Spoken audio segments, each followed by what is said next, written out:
Iran की तजारत भी इसी के साथ शामिल हो जाएगी। और इसमें बहुत सारे जहाज़ जो हैं वो चाइनीज़ भी आ जाएंगे। 26 जहाज़ अगर गुजारे हैं तो ये एक तरफ से गुजारे हैं। मोटरवे पर सफ़र करते हैं तो आप जाते हुए भी देते हैं, आते हुए भी देते हैं ना जी, टोल प्लाजा पे। इसी तरह से अब वो जिस पर पासदारान इनकलाब का टैग होगा वो गुजर जाएगा। अमेरिका को बड़ा झटका, ईरान को पैसे आना शुरू और कई जहाज़ आबनाए हरमज़ से गुजरने भी लगे और अमेरिका उनको रोक नहीं पा रहा। इस बारे में आमिर रज़ा से बात करते हैं। आमिर भाई, तकरीबन सुना है कि 26 जहाज़ हैं वो गुजरे हैं आबनाए हरमज़ से, कुछ माल ईरान आया है, कुछ यहाँ से गया है, अमेरिका नहीं रोक पा रहा उनको और ईरान जो है वो पैसा भी इकट्ठा कर रहा है। देखिए, पहली बात तो यह है कि आपने बात बड़ी अच्छी की कि अमेरिका को धचका क्यों है। अमेरिका ने ब्लॉकेट किया हुआ है और अमेरिका को सारी की सारी जो सपोर्ट है वो गल्फ़ से मिल रही है। इन 26 जहाज़ों में गल्फ़ के जहाज़ भी शामिल है। अच्छा, तो इसका मतलब है एक तरह से गल्फ़ में अब तजारती बगावत शुरू हो गई है अमेरिका के ख़िलाफ़। ये एक बड़ी ख़बर है और अमेरिका के लिए वाकई में एक धचका है। टोल प्लाज़े का मामला है। किसी ज़माने में हम सुना करते थे कि रावी टोल प्लाज़ा पे बदमाश आपस में लड़ते थे कि यहाँ पे ठेका किसको मिलेगा। ठेका ले लिया ईरान ने। पहली बात तो ये है कि ईरान ने साबित कर दिया कि पासदारान इनकलाब जिसको चाहेंगे गुजरने देंगे, किसको चाहेंगे नहीं गुजरने देंगे। पिछले 24 घंटों में, यानी अब इस वक्त जो टाइम है इससे आप 24 घंटों में चले जाएँ तो 26 जहाज़ उन्होंने बाहिफाजत गुजारे हैं।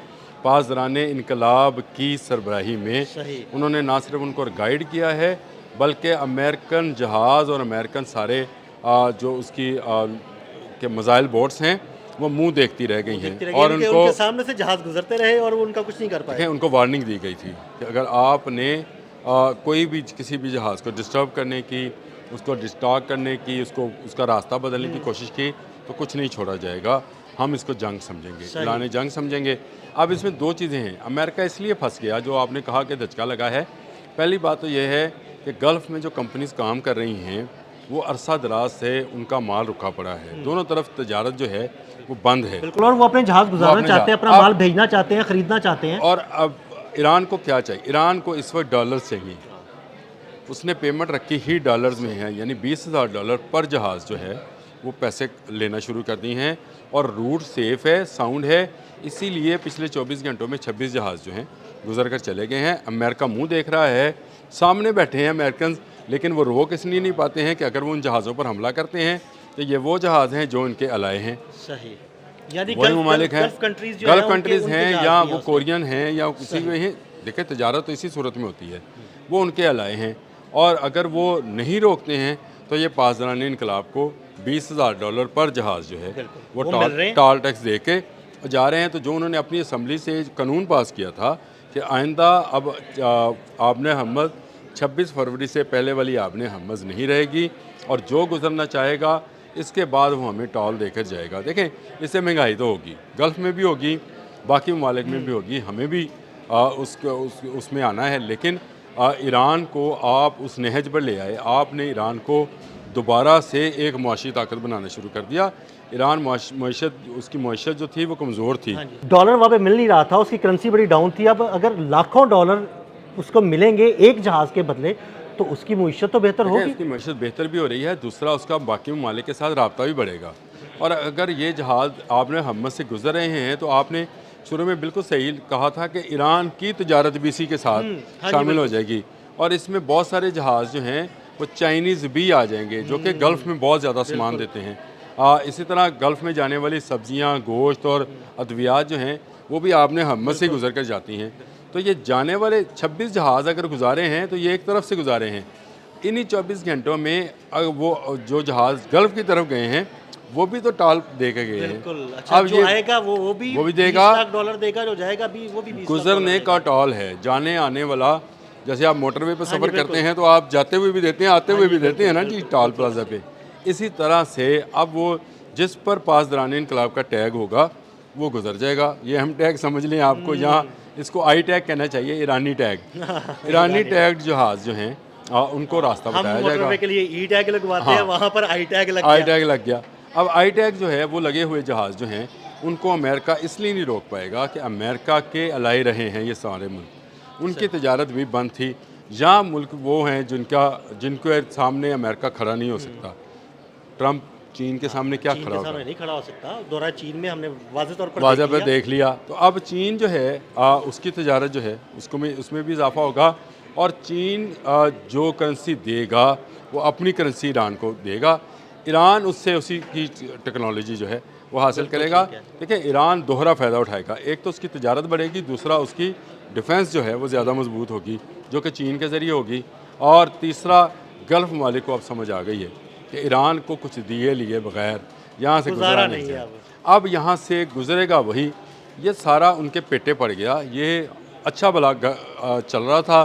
सुकून था आपने दुनिया हरमज़ में, आराम से तिजारत हो रही थी। आपने हरमज़ इतनी पुरसुकून कहते हैं कि ये गेटवे था कि यहाँ पर कभी कोई हंगामा नहीं हुआ था। बिल्कुल। लेकिन देखें आग लगा दी अमेरिका ने, और इस आग का तपश गल्फ़ में महसूस की जा रही है। ईरान इस आग से अपनी हंडियाँ पका रहा है। बिल्कुल मुझे ये लग रहा है कि आपने हरमज़ का नुकसान गल्फ़ को हुआ है, और आपने हरमज़ का फ़ायदा अगर किसी मुल्क को हुआ है वो ईरान को है। सही है। हालांकि एक तरफ ईरान है तो दूसरी तरफ गल्फ़ है, लेकिन वहाँ से गुजर नहीं पाएंगे जब तक वो यू टर्न वहाँ से कर्व नहीं लेंगे। आपने हरमज़ वाला उस वक्त तक उनको नहीं मिलेगा। और आई टैग जो है, जिसको आपने कहा कि ईरानी टैग जो है वो लगेगा जहाज़ों पर, वो चलेंगे। अमेरिकन ब्लॉकेड को उड़ा कर रख दिया है अगर देखा जाए, और अमेरिका जो कह रहा है कि वो बहुत करीब है माहिदा करने के। इस माहिदे के अंदर ये शिक शामिल होगी कि आपने हरमज़ ईरान का होगा। वो जो अमेरिका टॉल लेना चाह रहा था सारे मुल्कों से, वो टॉल अब ईरान लेगा। ये अमेरिकन को अपने जहाज़ निकालने पड़ेंगे। याद रखिए, ये माहिदा जब भी हो, आज हो कल हो, अमेरिकन आपने हरमज़ खाली करेंगे, और आपने हरमज़ पर मुकम्मल कंट्रोल जो है पासदारान इनकलाब का या ईरान का होगा। और ईरान उसी से जो है, चाहे वो तेल अपना बेचे ना बेचे, वो तो बैठ के सिर्फ एक टाल चलाएगा, और उससे वो उसको डॉलर्स आना शुरू हो जाएंगे, और उसकी मईशत और उसका डिफेंस जो है वो मजबूत से मजबूत होता चला जाएगा। ये गल्फ़ के लिए और एक बड़ी चुनौती है। अगर उनका एक ऐसा मुल्क जिसको वो अपना दुश्मन मुल्क समझते हैं, अगर समझा जाए मुत्तहिदा अरब अमारात या बहरीन, ये अपना दुश्मन मुल्क समझते हैं ईरान को, तो ईरान को मजबूत होता वो अपने सामने देखेंगे, लेकिन रोक नहीं पाएंगे। जैसे इन 26 जहाज़ों को नहीं रोक पाए। आने वाले और जाने वाले बेशतर जहाज़ जो हैं अब वो रिलैक्स होना शुरू हैं। इससे पेट्रोलियम की कीमतें जो हैं वो भी ज़रा कम होंगी, और अल्लाह करे ये माहिदा हो जाए। लेकिन ईरान को एक मुस्तकिल आमदन का ज़रिया जो है वो मिल गया है, और वो ये टाल ऑफ प्लाज़ा है जो कि आपने हरमज़ में बन गया है। पासदारान इनकलाब को पैसे दें और अपना जहाज़ गुजार के ले जाएँ, तजारत करें, तेल ले जाएँ, गैस ले जाएँ। ये मुल्कों के लिए मैं समझता हूँ कि एक अच्छी चीज़ भी है, लेकिन बुरी चीज़ इसमें सिर्फ यही है कि हमारे जैसे मुल्क जो हैं वो भी पैसे देकर ही जहाज़ गुजारेंगे। लेकिन ईरान का फ़ायदा होगा, इसकी हमें खुशी बड़ी। बहुत शुक्रिया आमिर भाई। आमिर भाई ने बड़ी तफसील के साथ इस सारे मामले पर रोशनी डाली। मज़ीद अपडेट्स के लिए हमें फॉलो करते रहें। अदील अहमद और आमिर रज़ा को इजाज़त दीजिएगा। अल्लाह हाफ़िज़।